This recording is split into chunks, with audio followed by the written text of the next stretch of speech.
This is a shot from the first day of the movie after my tests. And the art department had made a receding vanishing line with crop lines and then put little toy houses all along the top of the wooden ramp. This wooden ramp is only 15 feet behind the actors, so trying to create something like an endless landscape. But as the more and more, and I've lit them with the tungsten backlight to create a late afternoon effect. But you see the coolness of the Kino flows all over the crops as if it's skylight. Now, the point of the movie to shoot it all inside wasn't to make it completely photoreal. I was trying to make it as real as I could, knowing that it would be stylized. Just as you can tell, the sky itself is stylized, like a Dr. Seuss kind of illumination. But after like a week of filming all these scenes, I got better and better at faking the daylight look. We started adding a little bit of smoke onto the set to create increase the aerial perspective, which helped.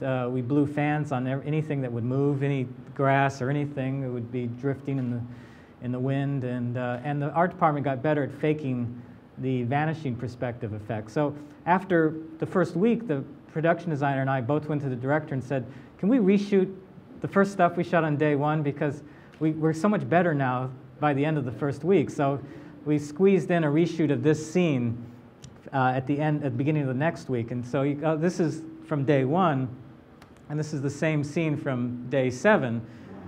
And you see now the difference, and we learned that it was better to do the vanishing lines more straight into the center of the thing. The art department, he got better at breaking up the wooden ramp to look more like it was in the distance. We have a light amount of smoke now that's creating depth. The lighting on the actors is more or less the same. It's the same 12 light tungsten and the Kinos overhead. But the main difference that proved all this was that I learned to make the sky overexposed. Unfortunately, it had been painted, so it was very hard to overexpose. It was painted medium brown.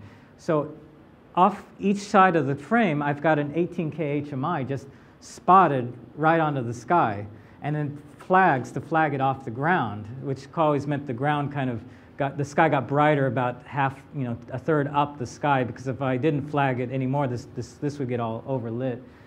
So once I started overexposing the sky, it suddenly felt like it had depth. And one of the side benefits of that was that I've actually, since they painted a brown sky with white clouds, I'm actually having some clipping, digital clipping going on in the brightest highlights. They're clipped on the digital files, which actually, oddly enough, made it feel more real. Like you couldn't contain all the exposure of the landscape anymore. So it's a case where you normally would avoid clipping like the plague. Here, a little bit of clipping is what sells it as being outside more. So, and then I had the same set configured another way. This is not colored for late afternoon. It's more midday color.